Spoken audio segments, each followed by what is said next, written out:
Hey guys, welcome back to this cast of Naniwa versus IM'NesTea. This is game 3, this is match point. Whoever wins this moves on in Blizzcon, and the loser has to fight his way out of the loser's bracket in order to get anywhere. But Naniwa versus IM'NesTea, of course. IM'NesTea is the blue Zerg and Naniwa is the green Protoss. Here on Xel'Naga Caverns, which isn't the greatest PvZ map for, I think, really either side. It just makes such a goofy game. But we'll see what happens in this matchup after we are now tied 1-1. It looks like Naniwa wants to Forge Expand again, so that Korean stuff is really rubbing off on him. He's really starting to play a lot more like a Korean. As you'll see, Koreans basically Forge Expand every game, don't care what map it's on. This is a harder map to make that work because you need a lot of buildings to connect it all the way down to your Nexus. And it's a lot more ground that you have to cover in case some sort of big attack comes out of the Zerg, but we'll see what IM'NesTea decides to do against a Forge Expand on this map. This is also one map where if you're going Forge Expand, you can get away with going for okay. I want to point that out in just a second. I was just going to say, you can get away with going Nexus first if you scout your opponent correctly and you see exactly what they're doing. If they're going 13 gas and presumably 14 pool, like IM'NesTea is doing, then you can afford to Nexus first. It's going to be a 13 pool, so basically the same thing, just gas first for a quicker speed. So I wanted to point out from a previous game we were talking about how we didn't know if the wall was actually solid. What IM'NesTea, or rather what Naniwa does, which is extremely smart, is he lays down his forge and then he tests this right here to see if he can walk through it. And you could see that he could on his first attempt, so he canceled it and replaced the forge. So just learning the building placement here, which is something that a lot of Protoss players actually don't do very well. They place their buildings like 2 or 3, or maybe not even that much, maybe just 1 or 2 hexes off. And it can really impact the rest of the game. And you don't really think about that kind of stuff, but it does. Naniwa going cannon before Nexus, so it's going to be a Forge Expand, but it's a fairly paranoid one, I want to call it. He will probably just go for a Nexus here on 17, and then he's going to lay down his gateway and additional pylon. Usually place the additional pylon like back here, so that you can power a building to hold off this back part from the Zerglings just running by. Is that what you're going to do, Naniwa? Or, yeah, he's just going to mine minerals here for a second, go back home. No, he is going to go ahead and place that pylon back here, as we can see, and then he'll likely just place a building right here, like a Cybernetics core or a gateway, to prevent Zerglings from just walking all the way around and running right into the main, which I've lost games because of that before, and it's frustrating. Here's IM'NesTea taking his hatch on 19, so a little faster pool and hatch timings. They're fairly normal, but they're sacrificing a drone just to get that stuff out a little faster. Zergling speed's going to be done really early for IM'NesTea, so he's in a pretty good position if he wants to just go ahead and all in behind this. So it's very common to get all in as Protoss on this map versus Zerg because of, again, the huge surface area. Whereas, say, if this is on like Metalopolis or something, your Nexus is more like right here, and you only have to deal with about this much surface area, whereas it's over here and you have to deal with all this surface area. It gets pretty hairy. You need to place extra cannons. Your force fields need to be immaculate. You basically need to be really good to do something like this. So IM'NesTea is no doubt, or not IM'NesTea, why do I keep mixing their names up? Naniwa is no doubt extremely good Protoss, so he'll be able to handle this. And look how fast this Baneling's Nest is coming down here out of IM'NesTea. So this could just be a straight up Baneling bust, which you don't see very often out of IM'NesTea, but his Overlord knows everything. His Overlord sees all the building positioning, and he's got to know subtle things to know when to bring this on. Naniwa is going to be mining off of 2 geysers, so he'll be able to grab a sentry out of here very soon. As you can see, he's now sitting at 100 gas. He's going to again send that Zealot up to scout, and he's going to see what's going on. If you start seeing Zerglings pool like this in front of your base, you should know. And is this Zealot actually going to see that, or is he just going to walk right by? Oh no, Naniwa is not seeing what's going on over here, and that is 8 Banelings morphing. This could be really bad, and he's starting a Zealot as well. Oh no, he needs a sentry right now, and he needs to just place a very nice force field between these 2 mineral patches and that Nexus in order to hold this kind of stuff off. IM'NesTea is going around the back, and Naniwa has to know those Banelings are coming. He still does not see much. He now sees the Banelings, and let's watch Naniwa's reaction to all this. Oh, he just missed the ball by just a tiny little bit. All these probes are going to die, and all the Banelings are just going to walk right into the main. So Naniwa, oh no, he's going to lose a lot here. He's now separating out all of his probes.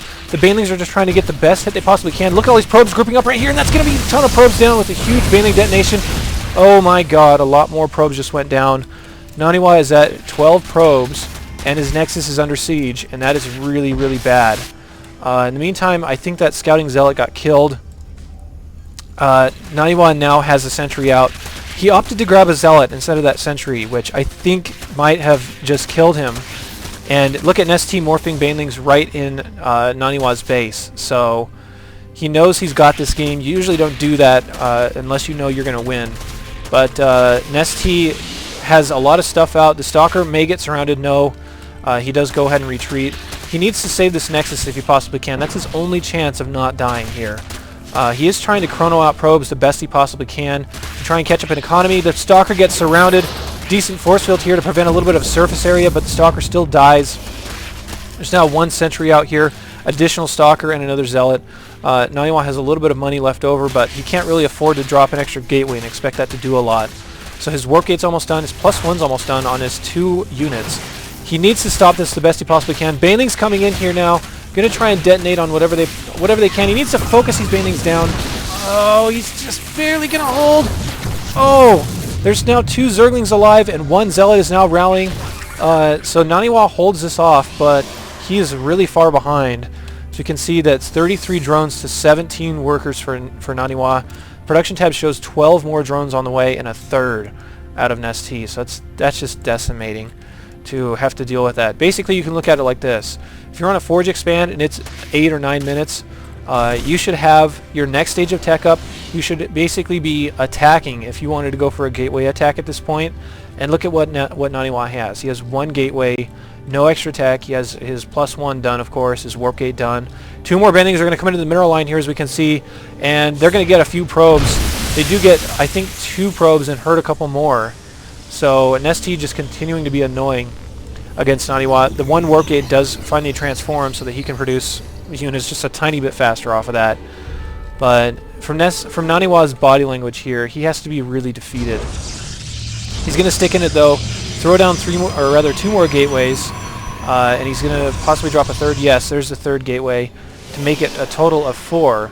Chrono boosting this 1 warp gate to reduce its cooldown time. And if you look at the units here, you can see where the timer is. So he'll be able to warp in right now, since he did just chrono boost that. And he's going to do a small little poke here to see what he can get done.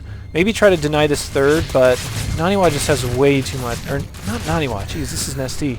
IM'NesTea just has way too much stuff. He's going to intercept a few drones here. Naniwa just has to gateway all in, which is what he's going to do. There's 5 gateways coming down in total, which I think is going to bring him up to 6. Yeah, those other ones didn't finish yet. So Zerglings and stuff are now posturing to get ready to handle this attack. IM'NesTea knows everything that's going on. He did see that pylon warping in. He's going to pull everything right now and try to just put an end to this immediately. It's now Roaches and more Zerglings on the way. Naniwa needs to transform his warp gates that just finished and get more stuff on the field so he doesn't just outright lose this push. Here's more Sentries and more Zealots, as we can see coming out of Naniwa. All these Zealots and stuff will really die to these Roaches quite fast. But we'll see how Naniwa is able to handle this. Good force field here to trap the Queens. Another good force field to hold off these Zerglings for as long as possible, but Naniwa just doesn't have enough stuff.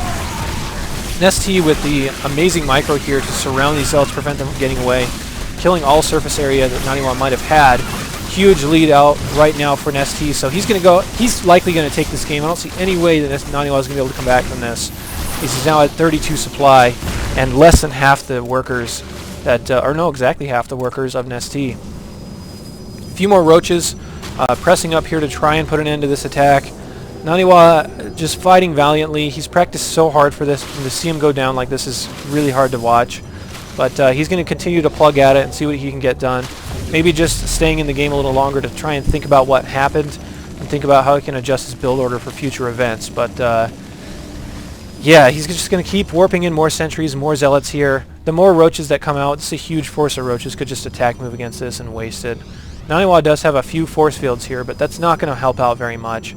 The force field has come down, as we can see it placed right behind there. Here comes the flank of Zerglings. Now that he knows that he has no force field energy, those Sentries are going to drop like flies. Naniwa says good game, and that is the reason why if you Forge Expand on this map, you have to get a Sentry. You cannot skip it. And at the time where he decided to make that extra Zealot, instead of spending his gas on a Sentry, just killed him outright. So that is really unfortunate to see that happen to Naniwa, to lose a game because of one tiny decision that you make, not knowing that the Baneling all-in is coming. And if his Zealot, I mean, people don't understand how close this game actually is.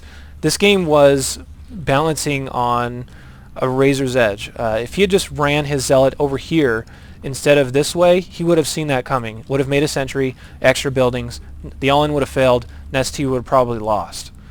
So the difference between winning and losing was two things. One, running your zealot up this way, and secondly, not making a sentry.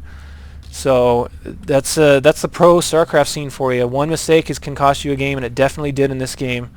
IM'NesTea does take the series though, 2-1.